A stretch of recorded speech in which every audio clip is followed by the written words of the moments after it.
Hello, this is James Corbett of corbettreport.com with your Sunday update for the 28th of February 2010. And now for the real news. More startling information has emerged on the U.S. newborn DNA database this week, confirming the worst fears of the program's critics. As reported by the Corbett Report last week, numerous state governments around the United States, as well as regional governments in other countries like Australia, have been secretly collecting newborn blood samples for a previously undisclosed DNA database. The blood samples were used without the knowledge or consent of parents, and when it was recently revealed that the baby's DNA was actually being taken without the parents' knowledge or consent, health authorities responded that the DNA was being used solely for medical research into deadly childhood diseases. A new investigative report in the Texas Tribune this week, however, proves otherwise. The new report shows that the DNA was in fact passed to the U.S. Armed Forces DNA Identification Laboratory to create a national law enforcement database.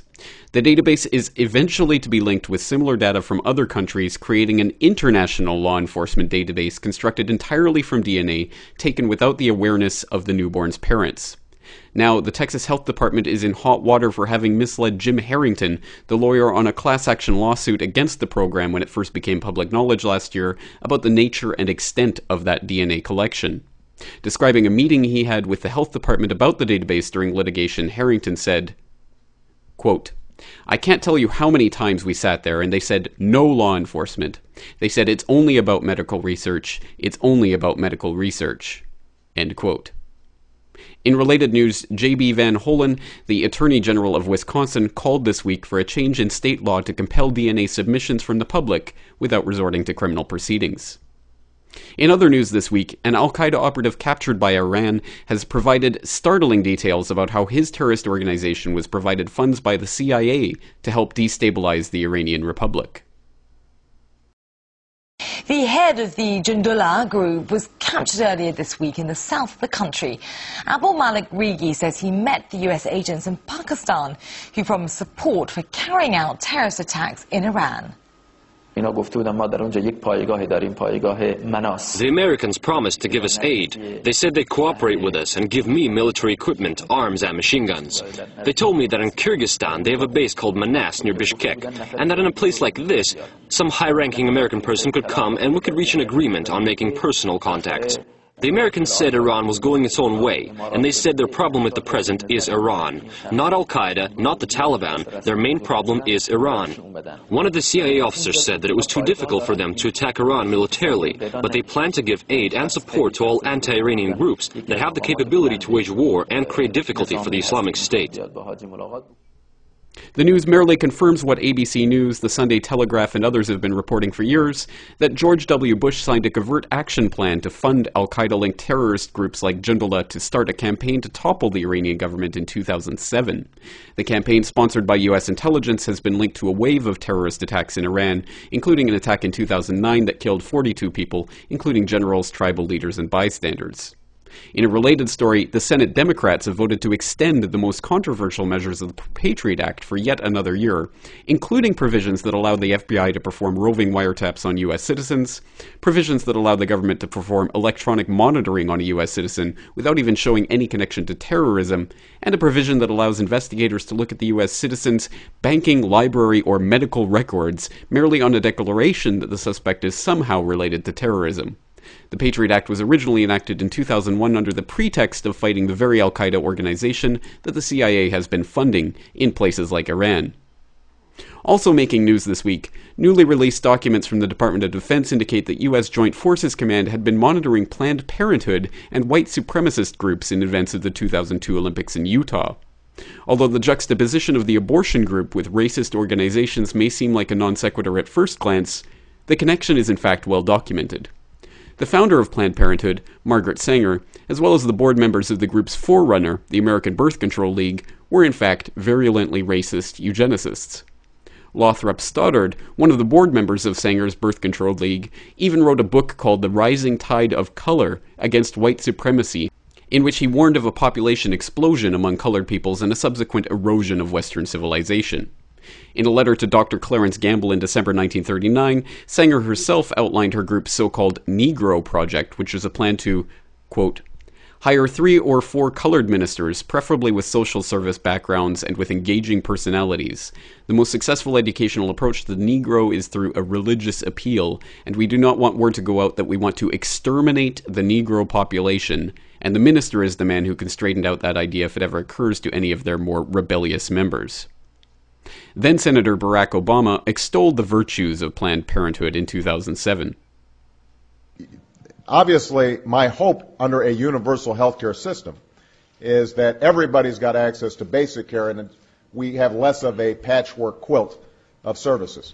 I still believe that it is important for organizations like Planned Parenthood to be part of that system because many young women, for example, may be much more comfortable when they're in college or universities or other places going to Planned Parenthood clinics and services to get contraception, for example. In 2008, the group came under fire for agreeing to accept funds to specifically fund abortions for blacks in Oklahoma. Would it be possible for me to donate that money specifically for these minority groups so that they could have access to abortions? Yes, it would be. Wonderful. And could I specify that abortion be done, or those abortions be done for a particular minority group, or how does that work? If you wish, you can. Okay. So for example, the black community in Tulsa, would it be possible to give the money specifically for that?